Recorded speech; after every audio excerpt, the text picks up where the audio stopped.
Bismillahirrahmanirrahim. Assalamualaikum warahmatullahi wabarakatuh. Alhamdulillahi rabbil alamin. Wabihi nasta'inu ala umuri dunya waddin.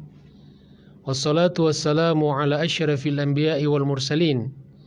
Wa ala alihi wa sahbihi ajma'in. Subhanaka la ilma lana illa ma 'allamtana innaka antal alimul hakim. Allahumma 'allimna ma yanfa'una wanfa'na bima 'allamtana. Rabbana zidna ilman warzuqna fahma. Rabbi shrah li sadri wa yassir li amri wahlul 'uqdatam min lisani yafqahu qawli. Amma ba'd. Ma'asyiral muslimin wal muslimat rahimakumullah. Saudara-saudaraku dimanapun Anda berada, ya insyaallah semua kita senantiasa dirahmati dan dimuliakan Allah Subhanahu wa taala. Alhamdulillah, pada kesempatan ini kita kembali dipertemukan oleh Allah Subhanahu wa taala dalam majelis ini. Mudah-mudahan menjadi majelis yang insyaallah senantiasa mendapatkan bimbingan dan keberkahan dari Allah Subhanahu wa taala. Amin ya rabbal alamin. Jamaah sekalian yang dirahmati Allah Subhanahu wa taala, tema kita pada pagi hari ini atau pada kesempatan ini yaitu ayo berkorban. Jawabannya apa? Ayo. Ya. Ayo berkorban. Jamaah sekalian yang dirahmati Allah Subhanahu wa taala, insyaallah kurang lebih 12 hari lagi. Sekarang hari Sabtu, kemudian Jumat depan, kemudian Jumat berikutnya lagi, bertepatan tanggal 31 Juli, hari Jumat, insyaallah kita akan merayakan, akan memasuki sebuah momentum ibadah yang luar biasa, yaitu Idul Adha atau juga Idul Kurban. Kita bermohon pada Allah Subhanahu wa taala, mudah-mudahan kita disampaikan ke hari Idul Kurban dalam keadaan sehat walafiat, dalam keadaan iman dan Islam, dan dalam keadaan ikhlas dan istiqomah insyaallah. Jamaah sekalian yang dirahmati Allah Subhanahu wa taala, kajian kita tentang ayo berkorban ini kita akan membahas beberapa subtema. Yang pertama tentang makna dan pengertian korban. Kemudian yang kedua, fadilah atau keutamaan berkorban. Kemudian yang ketiga, hukum berkorban. Kemudian yang keempat, sunnah-sunnah yang berkaitan dengan pelaksanaan kurban. Dan kemudian yang kelima, hal-hal yang berkaitan dengan hukum seputar kurban, juga menjawab beberapa pertanyaan atau beberapa kekeliruan atau beberapa kontroversi di tengah-tengah masyarakat tentang hal-hal yang berkaitan dengan Idul Kurban. Mudah-mudahan bermanfaat bagi kita semuanya insyaallah. Jamaah sekalian yang dirahmati Allah Subhanahu wa taala, kita mulai dari yang pertama, yaitu makna dan pengertian kurban. Secara sederhana dan secara bahasa, Idul Kurban berasal dari kata qorib. Kata qurb atau qorib yang berarti dekat. Dari situlah muncul kata taqarrub, yaitu mendekatkan. Taqarrub ilallah, mendekatkan diri kepada Allah Subhanahu wa taala. Intinya bahwa ibadah kurban adalah sebuah ibadah yang bertujuan untuk mendekatkan diri kita kepada Allah Subhanahu wa taala. Maka kita sebagai hamba Allah selalu berupaya untuk dekat kepada Allah Subhanahu wa taala.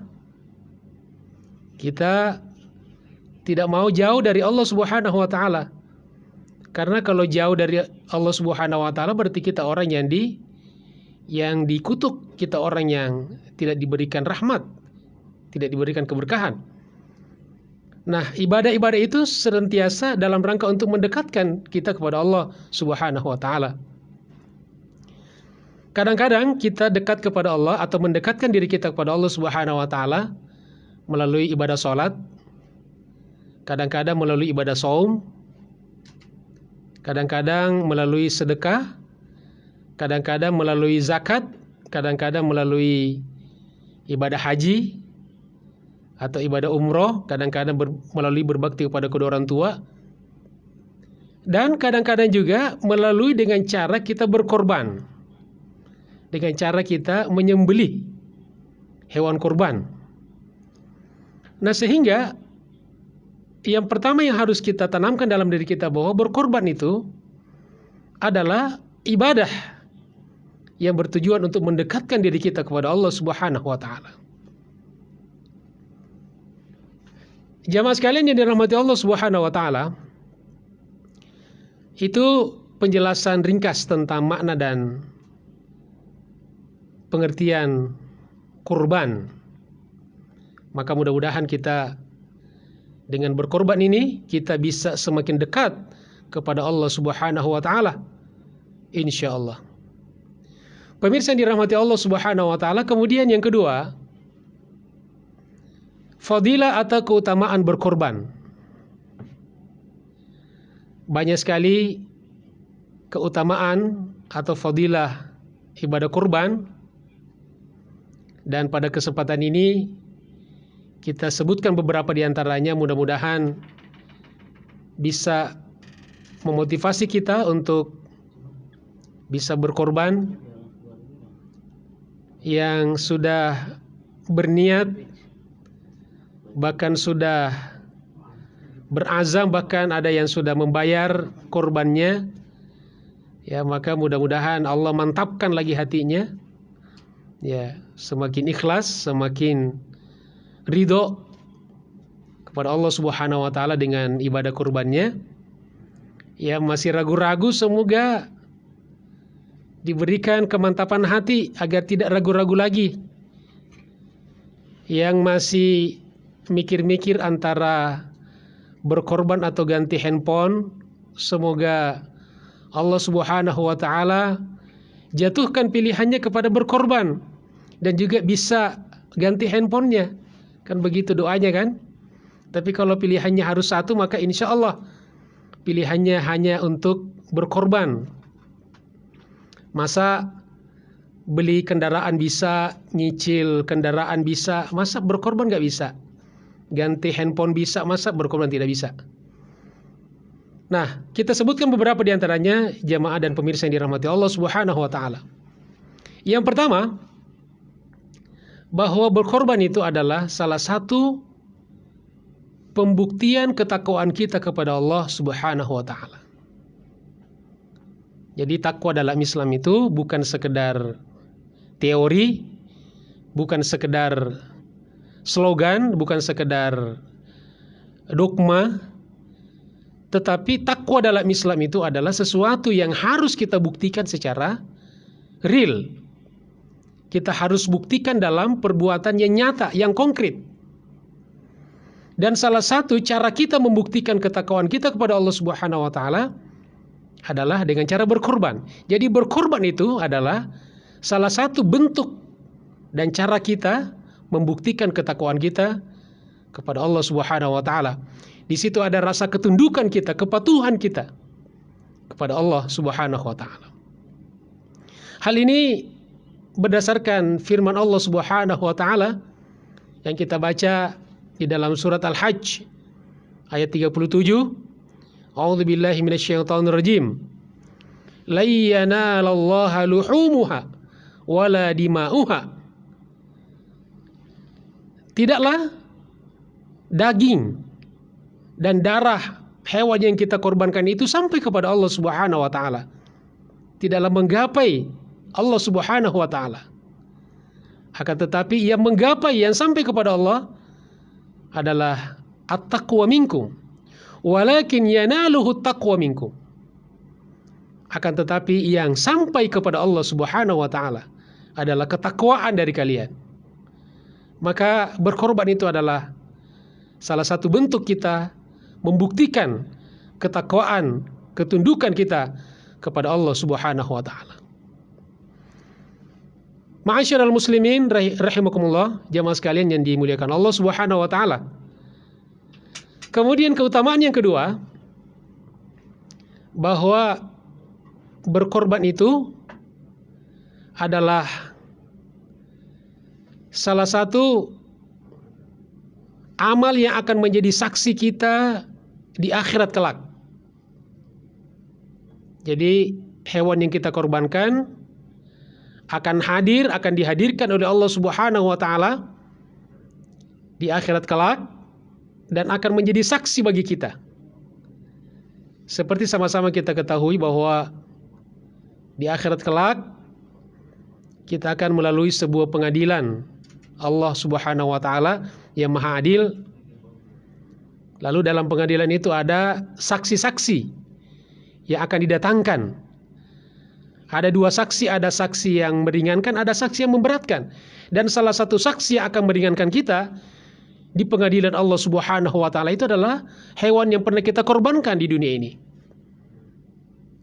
Hal ini sebagaimana hadis Nabi sallallahu alaihi wasallam dari Aisyah radhiyallahu anha, riwayat Ibnu Majah nomor hadis 3117. Kata Nabi sallallahu alaihi wasallam, "Ma 'amila bunu Adama yauman nahri ahabbu ilallahi min hiraqati damin."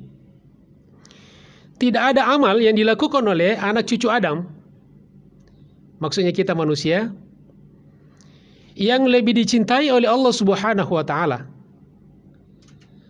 pada hari nahar, yaitu pada hari tanggal 10 Zulhijjah, pada hari Idul Kurban, dan tentu 3 hari setelahnya yaitu Ayyamut Tasyrik, hari-hari tasyrik. Tidak ada amal yang kita lakukan pada hari itu yang lebih dicintai oleh Allah Subhanahu wa taala daripada mengalirkan darah binatang. Maksudnya berkorban. Subhanallah. Masya Allah. Lalu kata Nabi, "Wa innahu la ya'ti yaumal qiyamah." Dan sungguh benar-benar dia akan datang pada hari kiamat. Akan didatangkan oleh Allah Subhanahu wa taala pada hari kiamat, yaitu hewan yang kita korbankan di dunia, bikuruniha, dengan tanduk-tanduknya, wa adlafiha, dengan kulit-kulitnya, dengan tulang-tulangnya, wa asy'ariha, dengan bulu-bulunya, dengan rambut-rambutnya. Jadi orang yang berkorban itu akan datang di hari kiamat dengan membawa bagian-bagian dari hewan yang dikorbankan itu sebagai saksi yang akan meringankan dia. Lalu kata Nabi SAW, "Wa innahu la yaqa'u bimakanin la yaqa'u minallahi bimakan." Dan niat korban kita itu sudah mendapatkan satu tempat kemuliaan di sisi Allah Subhanahu wa taala. Jadi pahala berkorban kita, kebaikan berkorban kita sudah diberikan oleh Allah Subhanahu wa taala sebuah wadah di sisi Allah Subhanahu wa taala yang maha mulia, qabla ayyaqa'a fil ard, sebelum darah itu jatuh ke tanah. Subhanallah. Ini menunjukkan bahwa betapa cepatnya kebaikan itu sampai kepada Allah Subhanahu wa taala. Lalu kata Nabi, "Fatayyibu biha nafsa." Maka perbaikilah dengan korban itu jiwa-jiwa kalian. Maksudnya jadikanlah korban yang ikhlas, korban yang tulus, korban yang semata-mata dalam rangka untuk menggapai ridha Allah Subhanahu wa taala, insyaallah. Jamaah sekalian yang dirahmati Allah Subhanahu wa taala, kemudian keutamaan yang ketiga, yaitu bahwa berkorban adalah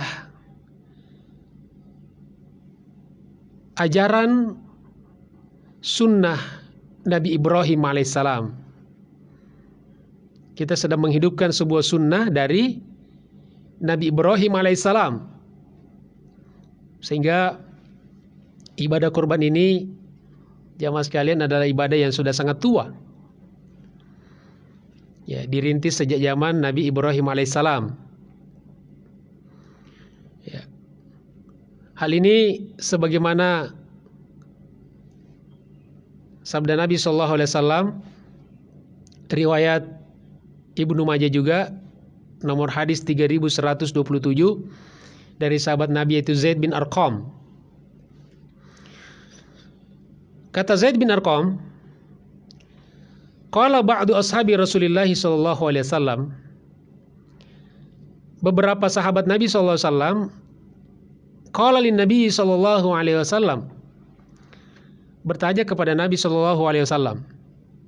Di Nabi dengan sahabat itu selalu terjadi hiwar, terjadi tanya jawab di antara mereka, menunjukkan hubungan mereka sangat baik, ya, hubungan komunikasi mereka sangat lancar, Nabi dengan sahabat.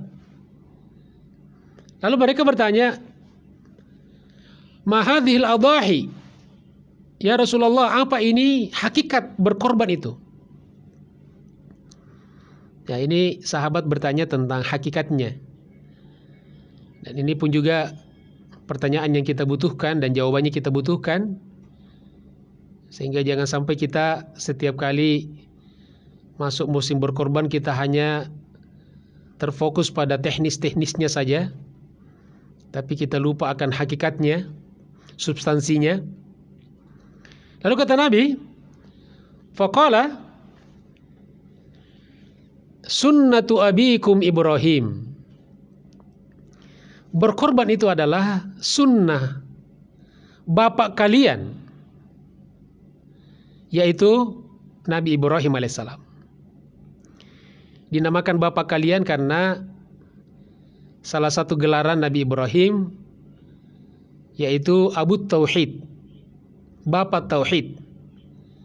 Jadi beliau sebetulnya kalau bahasa populernya tepat kita katakan bapak ideologis kita. Ya, Nabi Ibrahim itu bapak Tauhid kita. Lalu sahabat bertanya kembali, wa ma lana fiha ya Rasulullah. Lalu apa yang kita dapatkan dari berkorban itu ya Rasulullah?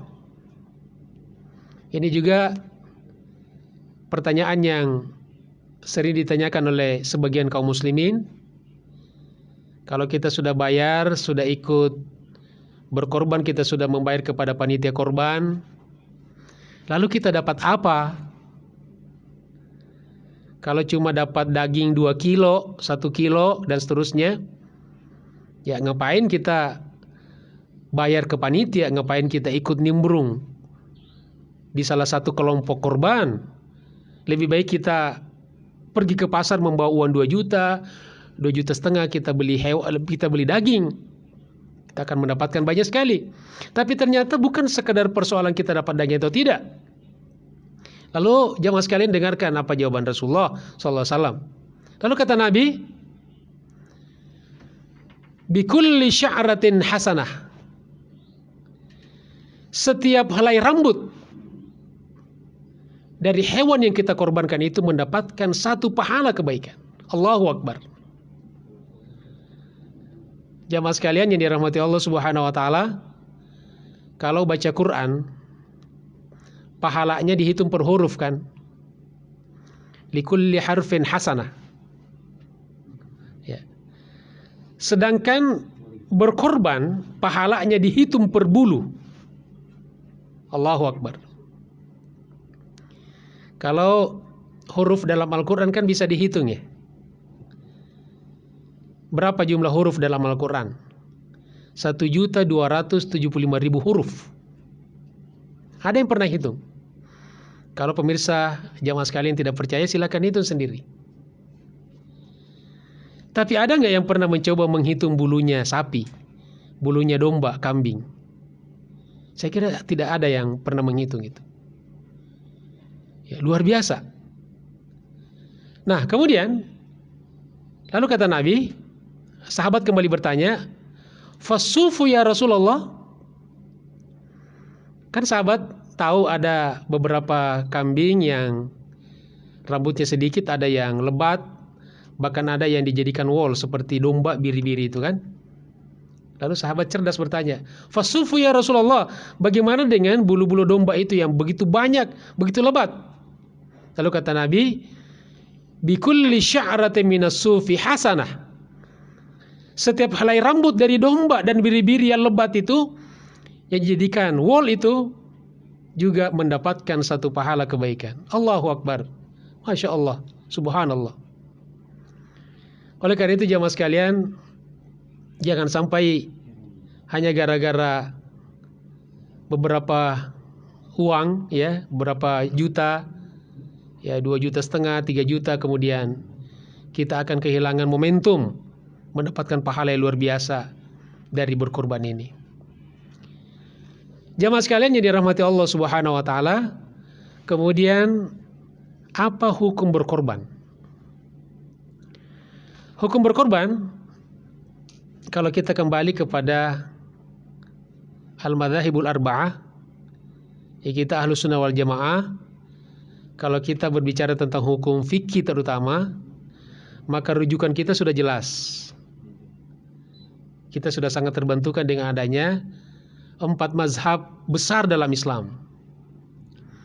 Ya, daripada kita ngotak-ngatik lagi dari awal, habis waktu kita, mendingan kita ikut kepada mazhab 4 dalam Islam itu.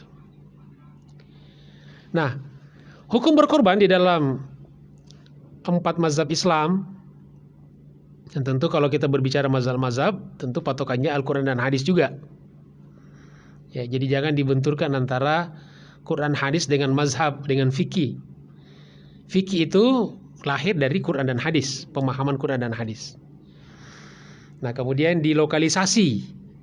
Jadi pemahaman-pemahaman ulama yang sangat beragam, yang banyak, dilokalisasi dalam namanya mazhab. Nah, secara umum jamaah sekalian yang dirahmati Allah Subhanahu wa taala, ada 2 pendapat ulama tentang hukum berkorban. Yang pertama, jumhur ulama Malikiyah, Imam Malik, Imam Syafi'i dan Imam Ahmad mengatakan bahwa berkorban hukumnya adalah sunnah muakkadah. Yang kedua, Abu Hanifah mengatakan hukum berkorban adalah wajib. Dalil pokoknya sama-sama sama, yaitu surah Al-Kautsar surah 108 ayat 2. Fasholli li rabbika wanhar.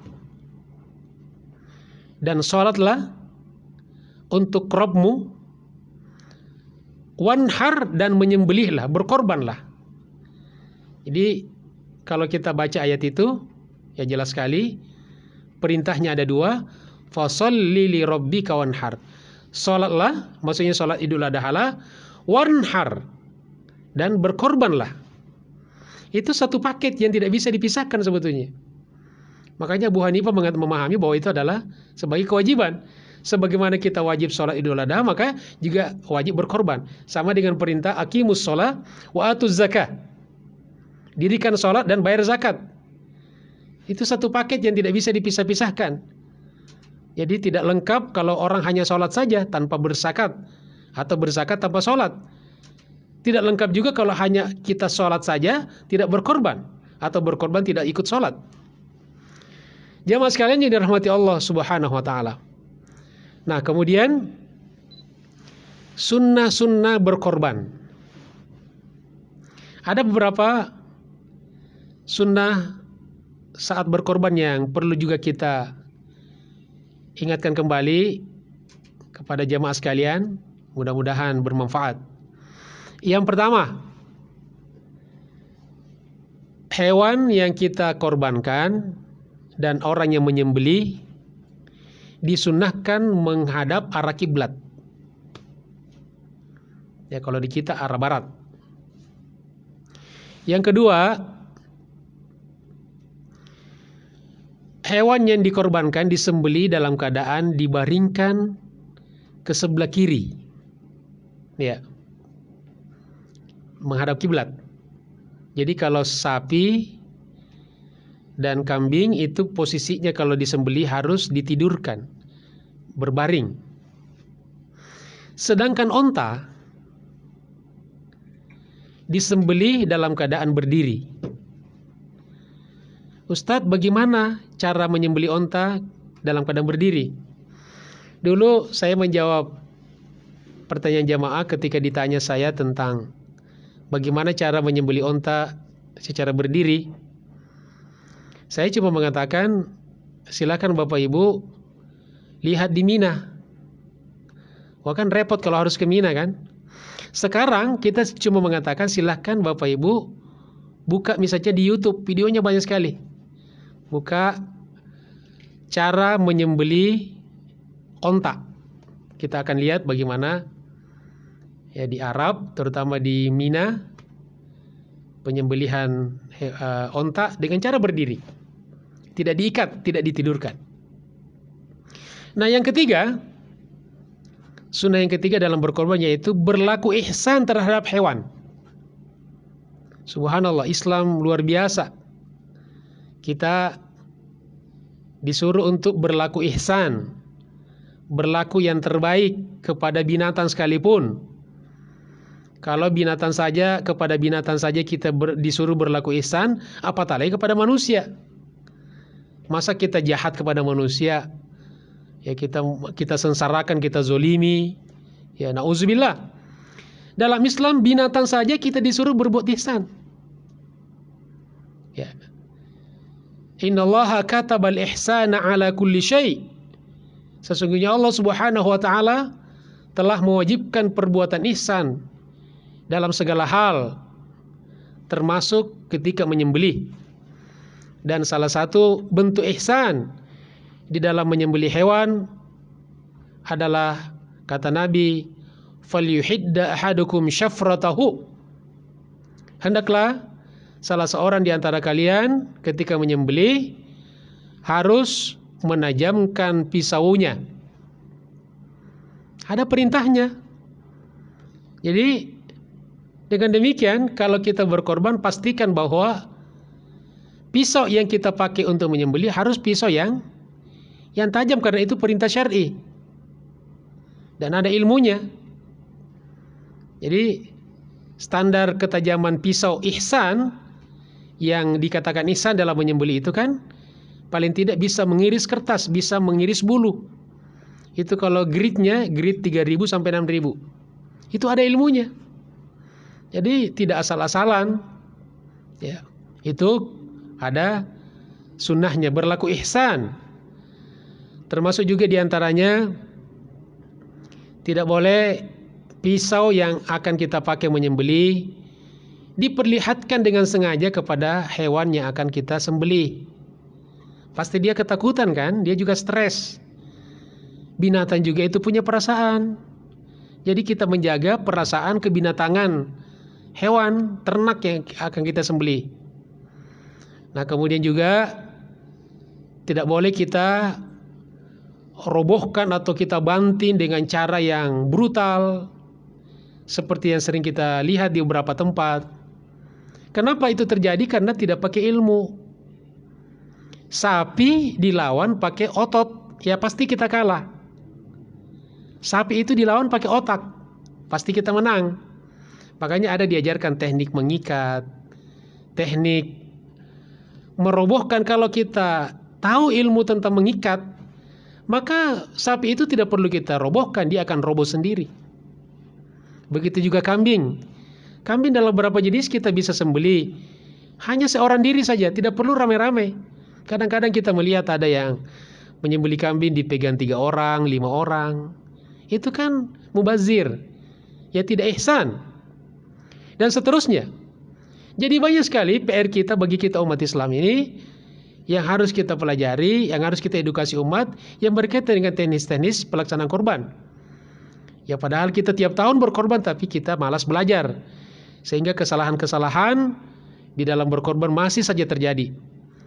Begitu juga jangan kita terlalu dekat kepada hewan yang kita korbankan. Karena sering terjadi ada yang disepak oleh sapi, kemudian bahkan ada yang meninggal dunia. Na'udzubillahi min zalik. Maka selalu hati-hati, harus ada ilmunya dan seterusnya. Jamaah sekalian yang dirahmati Allah Subhanahu wa taala, kemudian sunnah yang keempat yaitu bahwa ketika kita berkorban harus membaca, dan ketika menyembelih hewan korban membaca basmalah dan takbir. Bismillahi Allahu Akbar. Cukup itu kita baca. Jadi menyembelih Bismillahi Allahu Akbar. Yang kelima, menyebutkan nama orang yang berkorban. Itu juga bagian dari syiar. Jadi orang yang berkorban juga itu merasa dihargai, disebutkan namanya. Tapi ada yang perlu kita ingatkan. Jadi penyebutan nama itu sebelum acara berkorban dimulai kan ada biasanya acara seremonial. Nah, di situ yang disebutkan nama-namanya. Bukan ketika hewan itu sudah terbaring, sudah diikat baru kita baca nama-namanya, itu kelamaan. Ya, jadi pembacaan nama itu ketika ada acara pembukaan berkorban, ada acara seremonial dari panitia, disebutkanlah di situ nama-namanya. Ustadz, bagaimana kalau salah-salah nama? Ya, insya Allah Allah sudah Maha tahu. Misalnya, apakah pakai bin atau binti? Ya tidak harus. Allah sudah Maha tahu namanya. Ridwan Yahya, cukuplah Ridwan Yahya. Gimana Ustadz? Yang berkorban itu namanya Herman misalnya, tapi ditulis Herman. Ya kalau itu tidak sengaja nggak apa-apa. Nggak bakalan lari ke Pak Herman pahalanya. Pasti larinya ke Pak Herman. Dan seterusnya seperti itu. Itu sebagai contoh saja.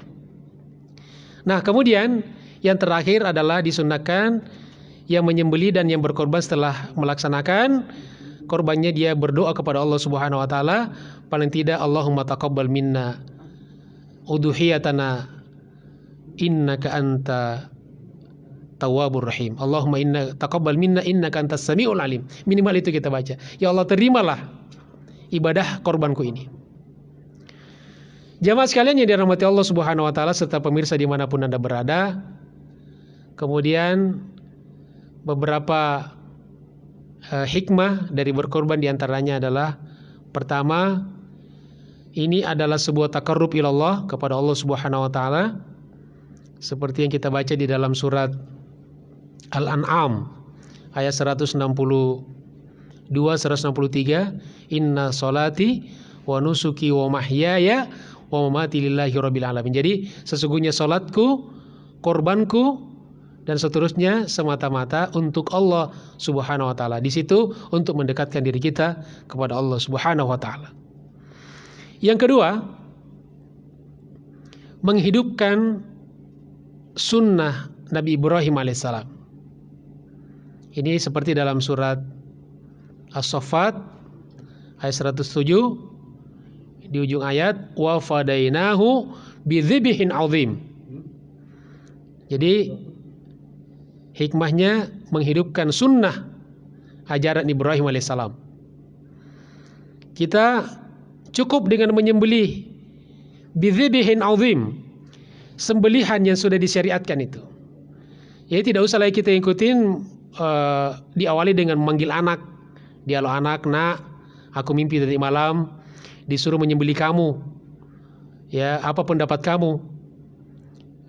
Kira-kira apa jawaban anak-anak itu? Kata anak kira-kira, ya bapak aja, bapak kan tuaan. Mendingan bapak dulu mati duluan.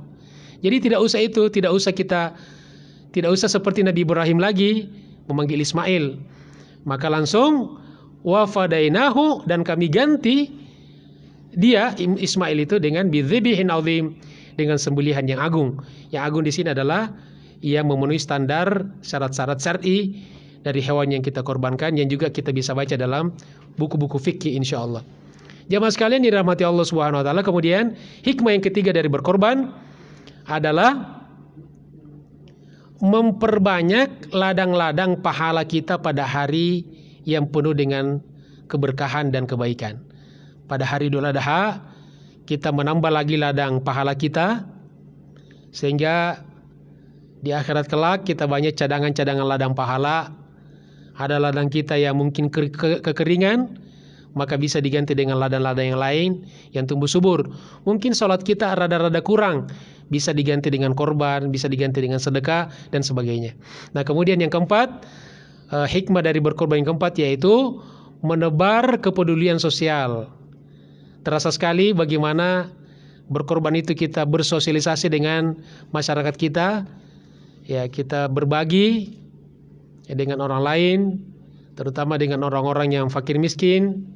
Ingatlah saudaraku, kalau ada orang yang mungkin daging bagi mereka tidak lagi terlalu penting, karena setiap hari makan daging, bahkan ada juga orang yang sudah dilarang makan daging. Ya, tapi ada saudara-saudara kita yang sekilo, setengah kilo, 2 kilo itu sangat bernilai bagi mereka, sangat berharga bagi mereka daging itu.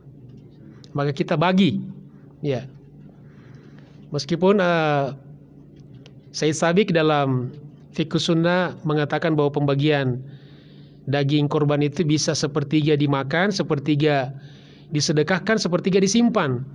Tapi kalau menurut kita sekarang uruf kita, kayaknya kebanyakan kalau kita simpan sepertiganya. Maka kita berikanlah panitia, nanti panitia yang menyebarkan dan berbagi kepada orang-orang yang berhak menerimanya. Nah, kemudian jamaah sekalian dimuliakan Allah Subhanahu wa taala, bagian yang terakhir ada banyak pertanyaan tentang berkorban dengan seekor sapi 7 orang, kambing 1 orang. Maka ini adalah hukum yang sudah baku di dalam fikih Islam. Kita baca hadisnya, hadis riwayat Muslim dari Jabir bin Abdullah. Kata Jabir, kami bersama Rasulullah SAW pada hari Hudaybiyah, pada tahun Hudaybiyah, berkorban 1 ekor onta untuk 7 orang, 1 ekor sapi untuk 7 orang. Itu jelas. Makanya kalau hukum berkorban sapi 7 orang, onta 7 orang, itu baca hadis Jabir bin Abdullah. Jangan Jabir yang lain. Nah kemudian kambing 1 ekor 1 orang, itu dikiaskan dengan denda jemaah haji meninggalkan kewajiban haji, dam.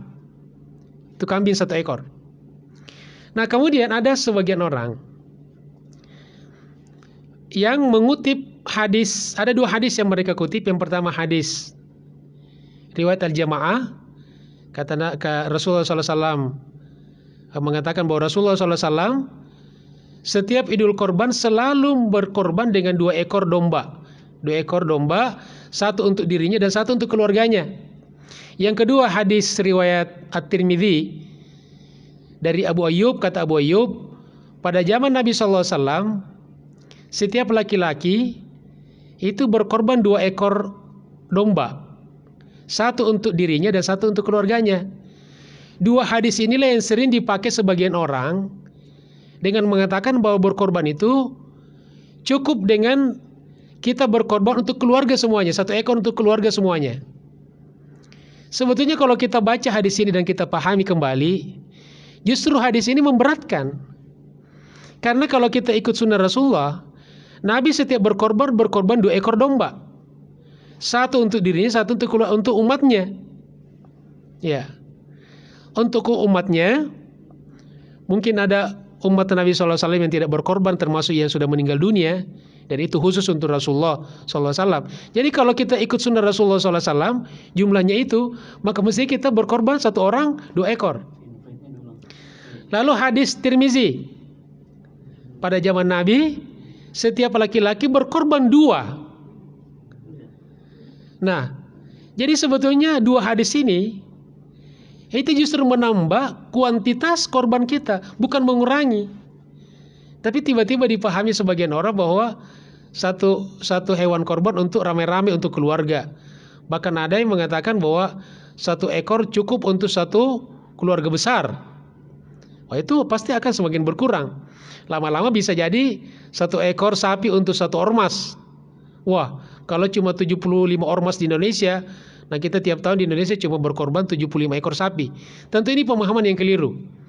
Nah, oleh karena itu saudara-saudaraku yang dimuliakan Allah Subhanahu wa taala, keluarga yang dimaksud di dalam hadis itu adalah keluarga kecil. Jadi seorang kepala rumah tangga berkorban 1 ekor, lalu 1 ekor lagi untuk keluarga kecilnya. Jadi suruh menambah sebetulnya bebannya. Tapi oke lah, kita pakai patokan yang sudah jamak dipakai di dunia Islam untuk menghindari kontroversi dan polemik, dan itu yang lebih selamat, itu yang lebih baik, bahwa satu kambing untuk satu orang, kemudian satu ekor sapi untuk 7 orang. Dan pada akhirnya jamaah sekalian dirahmati Allah Subhanahu wa taala, pemirsa dimanapun yang berada, kita berdoa kepada Allah Subhanahu wa taala, mudah-mudahan kita semuanya diberikan kesanggupan, diberikan kemampuan, diberikan keikhlasan, diberikan keistiqomahan, agar insya Allah semua kita bisa berkorban, dan semoga Allah Subhanahu wa taala menerima ibadah korban kita dan ibadah-ibadah kita yang lainnya, insya Allah. Amin amin ya rabbal alamin. Demikianlah jamaah sekalian yang bisa kita bahas pada kesempatan ini, mudah-mudahan bermanfaat. Terima kasih atas segala perhatiannya, mohon maaf atas segala kekurangannya. Billahi taufiq wal hidayah. Tsumma assalamualaikum warahmatullahi wabarakatuh.